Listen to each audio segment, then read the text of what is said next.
In this video, I will be explaining you Lusin's theorem. Okay, so here you can see the statement of that theorem, and here you can see my notes of this theorem. Okay, let's follow my notes so that learning will made easy. Learning will become easy. Okay.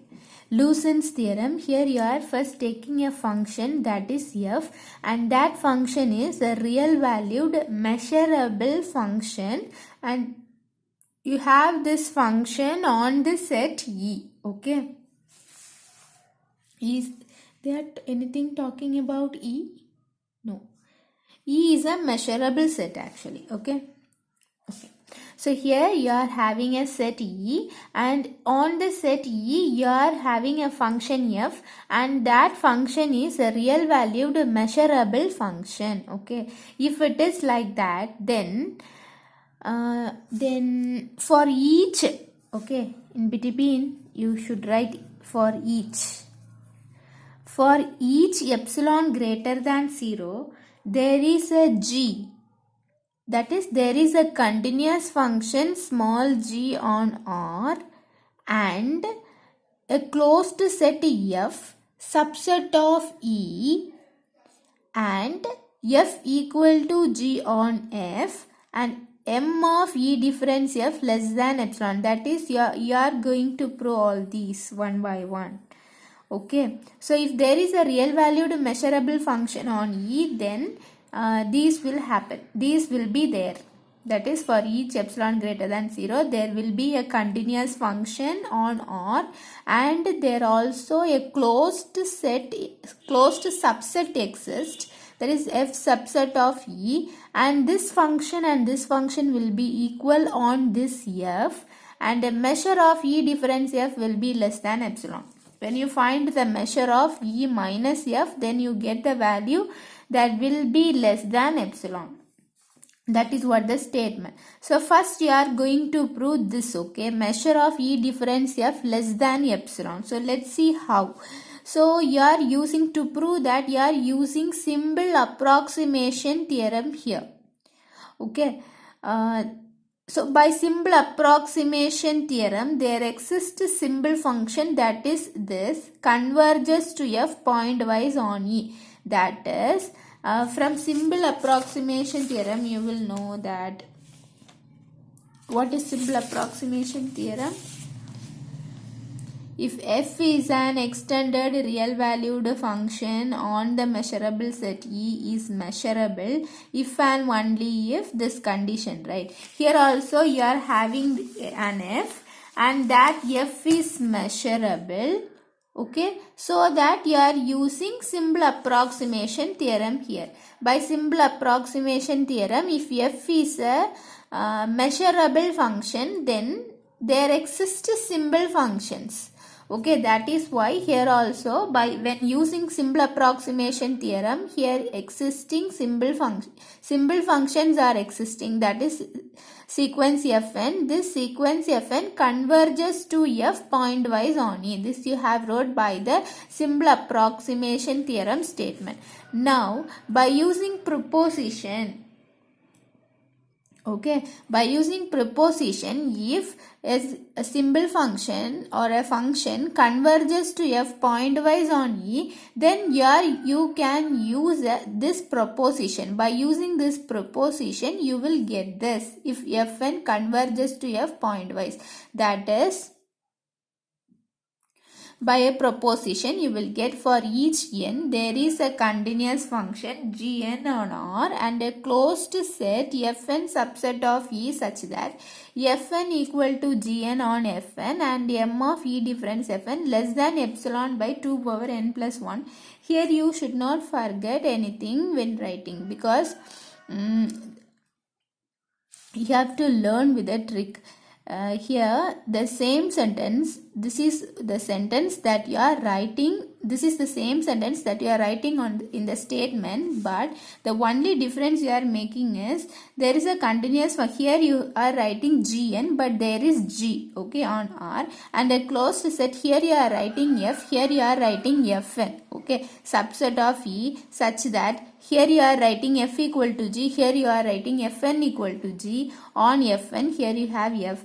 Okay, then M of E difference, in the place of F you are putting Fn less than epsilon. The epsilon value is varying. Okay, you should notice what are the difference that you are making, so that you don't want to memorize all the things. Only you can memorize the hints. Okay.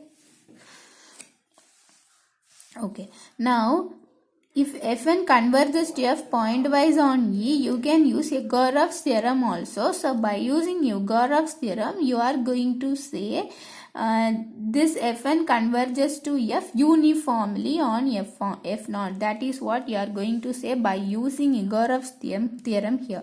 By a Gauravs Theorem, there is a closed set. Here is also a closed subset, that is F naught. Already you have F, Fn, right? So to show the difference, here you are choosing a closed subset F naught. Subset of E such that Fn converges to F uniformly on F naught with this M of E difference F naught less than epsilon by 2. So you should not feel difficult to write these sentences because they are very easy. Learn it with the hints. Now you are defining something, that is F is equal to intersection N is equal to 0 to infinitive Fn. You are defining like this. The value of F is the intersection of Fn values. Okay, now you are taking measure on both. First you are taking E difference on both sides so that you will get this. Can you see that? After this step, you have to write this. E difference F is equal to E difference this. Now you are taking measure so that you will get this step. Measure of E difference F is equal to measure of E difference intersection N is equal to 0 to infinitive Fn. Now using the De Morgan's identity, you are bringing this intersection to this side. When intersection comes to this side, what is happening? It is becoming union by using De Morgan's identity.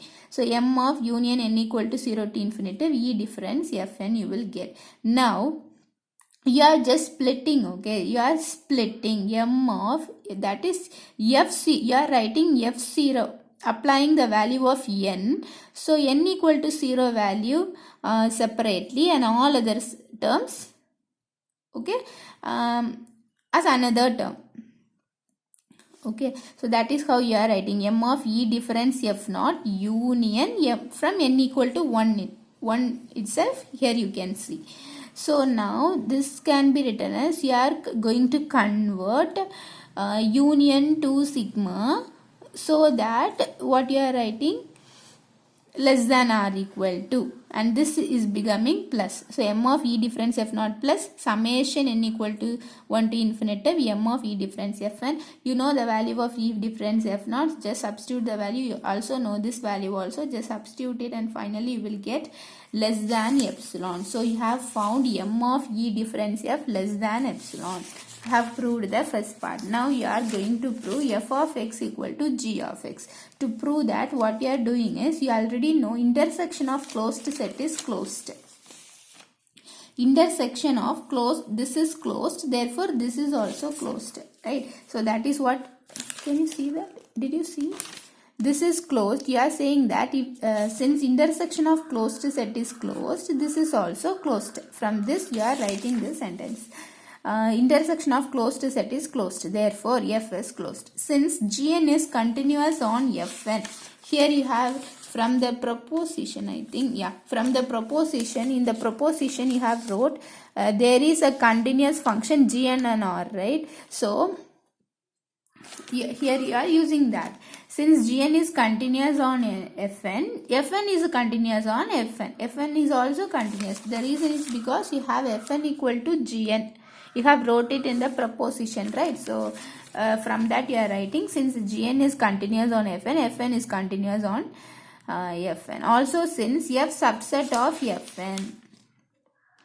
Okay, F is the subset of Fn. Okay.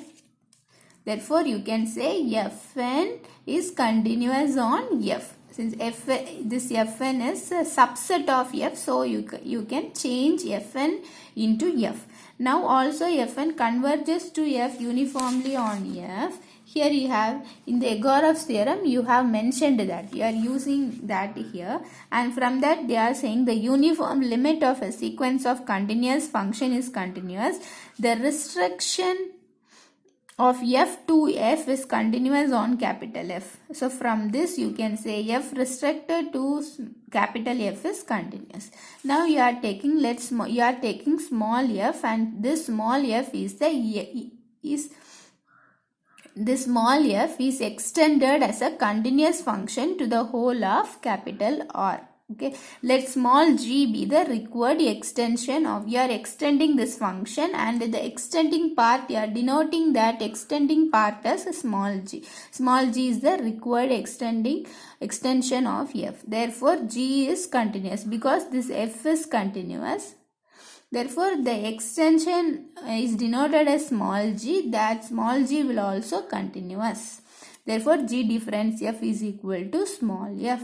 Thus there is a continuous function g on R. From this you are saying g of x equal to f of x for all x belongs to f. Hence the proof. This is how you are proving this theorem.